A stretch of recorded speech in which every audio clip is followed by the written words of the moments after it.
which is the first era of Kenya Kwanza regime leading into 2023, the economy grew by only 5.2%. In a similar period in 2021, it grew by 11%. The regime resorted to more borrowing, ignoring the warnings that we are in debt distress and at the risk of debt default. Without blinking an eye, the regime went against its promises to reduce borrowing and did the complete opposite. Kenyans responded to this turn of events by trying to steady their businesses, especially the small enterprises. But those efforts were in vain as interest rates rose through the roof and more taxes hit those businesses.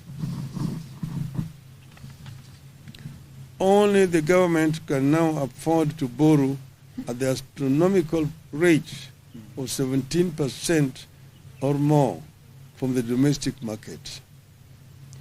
In other words, the government is competing with the private sector in the domestic financial market.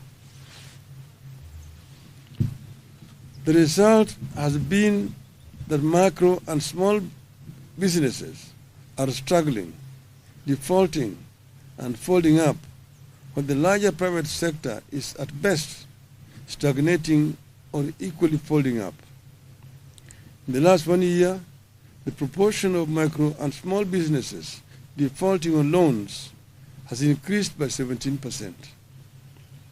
Today, 6 out of 10 micro and small businesses are either paying late, paying only a part of their installments, or are unable to pay. Inflation is driven by the cost of food and fuel. As long as the government has not resolved the price of food and fuel, the cost of living will not come down. No amount of fertilizer will lower the cost of food as long as the cost of fuel is unchecked.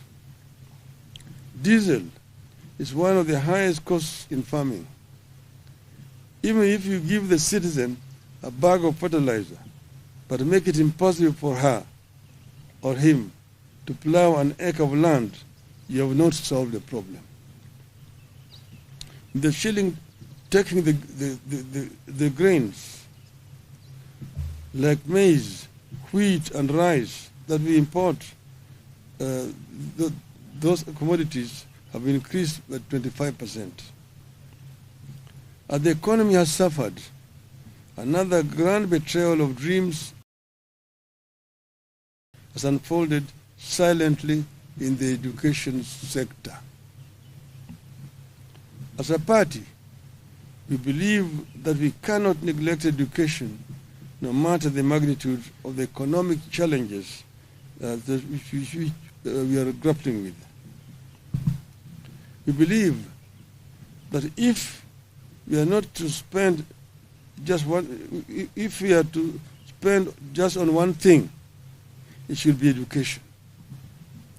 In 1 year, Kenya Kwanza has thrown the education sector into a deep financial crisis. In public, Kenya Kwanza administration continues to talk about free education. The reality in our schools and homes across Kenya is that education is no longer free, either in primary or secondary schools.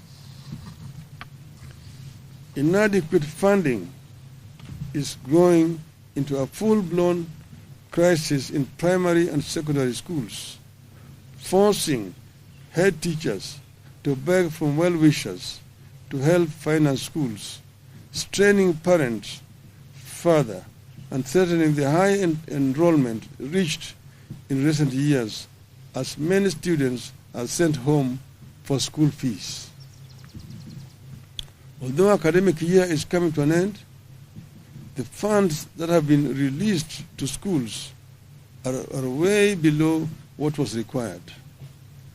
In some of the schools, the government has disbursed as low as 15,000 shillings for a student population of 400. Some schools received as low as Kenya shillings 3,000. We are, however, very concerned that under the Kenya Kwanza, education and the country are getting compromised by mismanagement, lack of clarity, lack of interest, and weak leadership in the sector. Verbally, education field officers have been instructed to work with schools, PTAs, and BOMs and approve measures to help schools raise funds for their operations. For schools, this only means raising school fees. As a result of weak leadership, examination integrity is back as an issue in our education. Implementation of the CBC curriculum is in chaos. Mismanagement persists as key institutions like the TSC, the KNEC, and the ministry itself.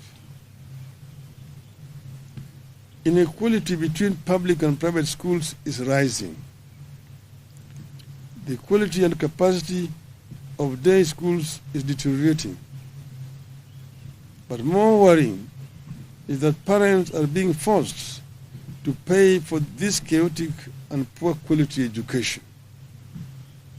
In the first 1 year under Kenya Kwanza, the cost of education has gone up by 225%, but the quality is not guaranteed. Fellow Kenyans, this has been a disastrous 1 year under Kenya Kwanza, and we have no good new or encouraging words to offer.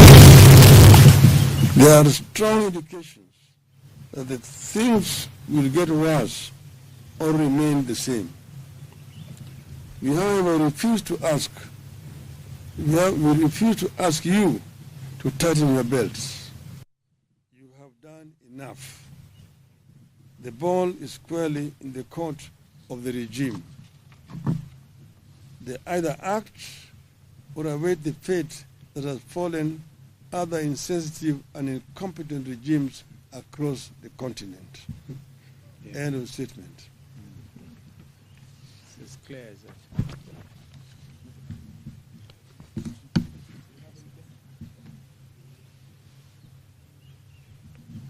Can you add on the university education? On this issue of education, it's even worse in the university. They have come up with grading and basically grouping students in terms of means and so on, and that they're required to pay 7%.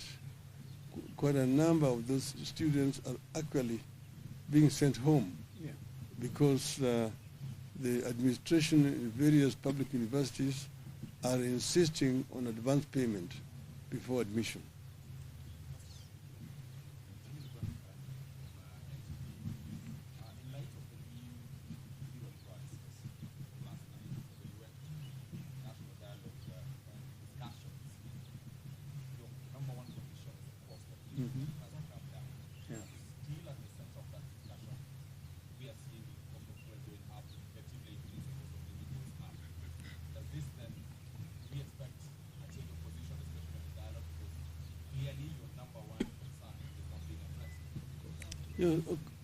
Of course, that is very true.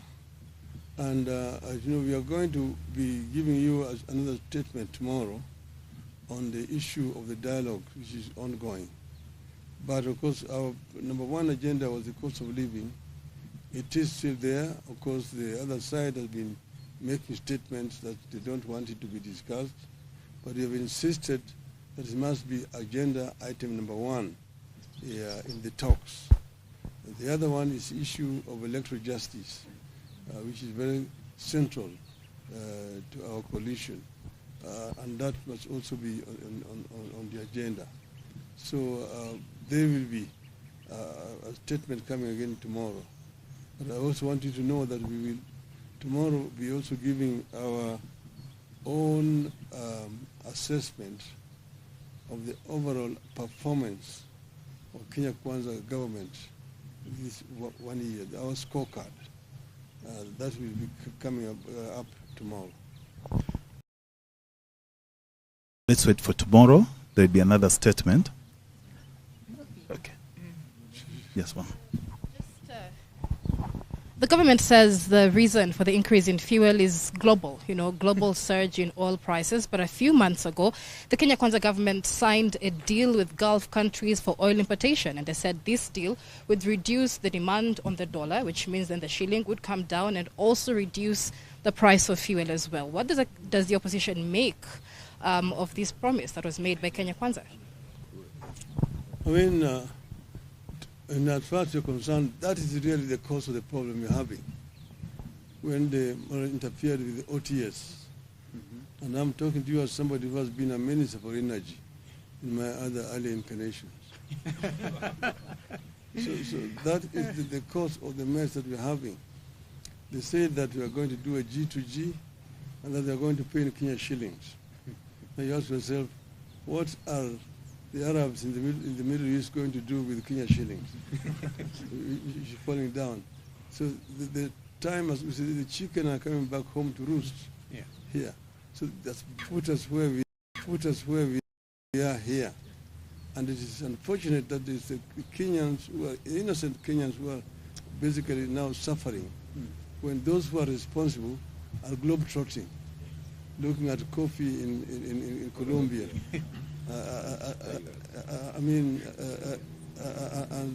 The tigers, they're moving around when the Kenyans are suffering. It's very, very unfortunate indeed. Thank you very much. See you tomorrow.